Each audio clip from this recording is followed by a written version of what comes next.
మైదానంలో భారత్ పాక్ సమరం అంటేనే భావోద్వేగాల ప్రవాహం. అది సీనియర్ జట్టైనా జూనియర్ జట్టైనా గెలవాలనే కసి ఆటగాళ్లలో ఎక్కువ ఉంటుంది. అయితే దుబాయ్లో జరిగిన అండర్-19 ఆసియా కప్ ఫైనల్లో టీమిండియా పరాజయం కంటే మన కుర్రాళ్ల అతి ప్రవర్తనే ఇప్పుడు బీసీసీఐ పెద్దలకు ఆగ్రహం తెప్పించింది. ఆటలో ఓడిపోవటమే కాకుండా క్రమశిక్షణ తప్పటంపై బోర్డు గుర్రుగా ఉంది. ఫైనల్ మ్యాచ్ సందర్భంగా పాక్ బౌలర్లు భారత బ్యాటర్స్ని స్లెడ్జింగ్తో రెచ్చగొట్టే ప్రయత్నం చేశారు. వారిని ధీటుగా ఎదుర్కోవడంలో తప్పులేదు, కానీ భారత ఓపెనర్లు వైభవ్ సూర్యవంశీ, ఆయుష్ మహత్రేలు చేసినటువంటి హావభావాలు హద్దులు దాటాయనే బీసీసీఐ భావిస్తోందట. ముఖ్యంగా 14 ఏళ్ల వైభవ్ సూర్యవంశీ ప్రత్యర్థి ఆటగాళ్లకు తన షూ చూపిస్తూ చేసిన సంజ్ఞలు చర్చనీయాంశంగా మారాయి. డిసెంబర్ 22న జరిగిన బీసీసీఐ అపెక్స్ కౌన్సిల్ సమావేశంలో ఈ అంశం ప్రధానంగా చర్చకు వచ్చిందని సమాచారం.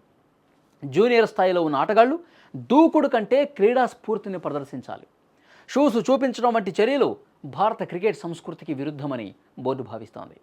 స్లెడ్జింగ్కు బదులిచ్చే క్రమంలో బ్యాటర్లు తమ అసలు లక్ష్యం మీద దృష్టి కోల్పోయారని ఆగ్రహంతో ఉంది. అదేవిధంగా త్వరలో జరగబోయే అండర్-19 వరల్డ్ కప్లో ఇలాంటి ప్రవర్తన వల్ల జట్టుకు పెనాల్టీలు పడే అవకాశం ఉందని, దీనిని ఇప్పుడే అరికట్టాలని బోర్డు నిర్ణయించింది. ఓటమికి గల సాంకేతిక కారణాలతో పాటు ఆటగాళ్ల క్రమశిక్షణపై head coach Hrishikesh Kanitkar, captain ఆయుష్ మహత్రేలు బీసీసీఐ ప్రశ్నించనుంది. ఒకవేళ బోర్డు వీరి తీరును తీవ్రంగా పరిగణిస్తే వైభవ్ వంటి యువ ఆటగాళ్లకు కౌన్సిలింగ్ ఇవ్వటం లేదా రాబోయే టోర్నీల ఎంపికలో కఠిన నిబంధనలు విధించే అవకాశం కూడా కనిపిస్తోంది. ఇక భారత్ గెలుపోటముల కంటే క్రమశిక్షణకే పెద్దపీట వేస్తుందని బీసీసీఐ తీసుకుంటున్న ఈ చర్యలు నిరూపిస్తున్నాయి. పద్ధతి తప్పి ఆడే 100 విజయాల కంటే హుందాతనంతో కూడిన ఆటనే భారత్కు ఇంపార్టెంట్ అని బోర్డు గట్టిగా సంకేతాలు ఇస్తోంది. పాక్ కవ్వింపులకు పాల్పడితే ఆటతోనే సమాధానం చెప్పాలి తప్ప అనవసర హావభావాలతో కాదని మన కుర్రాళ్ళు తెలుసుకోవాల్సినటువంటి సమయం ఆసన్నమైందని తెలుస్తోంది. గతంలో ఆసియా కప్లోనే కాకుండా అనేక సందర్భాల్లో పాక్ ఆటగాళ్లు సీనియర్ టీంను కూడా ఇలాగే రెచ్చగొట్టాలని చూశారు.